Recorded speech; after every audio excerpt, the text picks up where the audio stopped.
And thanks for joining us tonight. One of the big takeaways from last night's election was the margin by which Tim Michels overtook Rebecca Kleefisch in the GOP spot for governor. Michels won by 5 points despite polling much closer over the last few months. Today we spoke with the experts asking where the Kleefisch campaign fell short. Kathryn Merck reports. This is the map from our website showing the results from last night's GOP primary. As you can see, there's a lot of orange from around the state, and that's, of course, representing Tim Michels, who ended up winning the race. Kleefisch is the areas in pink, which is a lot smaller, but some key areas that we're looking at today.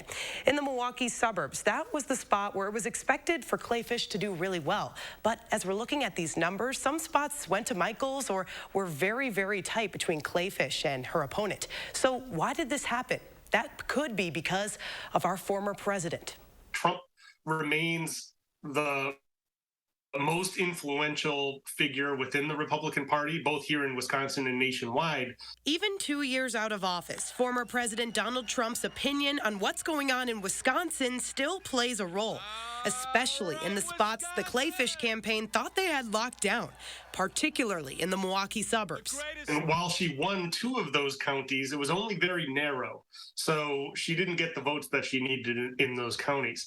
And I think that had a lot to do with Trump's endorsement. Dr. Paul Nolet is an expert with political science at Marquette University. He says despite a late entry into the race, Tim Michels pulled through in a lot of other areas as well. Michels was also able to pour a lot of his own money into this race. So even though he got a late start, he was able to get his message out, have lots of advertisements. As the focus moves toward his opposing party, Tim Michels will need to use similar strategies if he wants to defeat Tony Evers this fall. Well, I think one of the big things that he's going to do, he already telegraphed in his victory speech last night, which is a focus on the economy.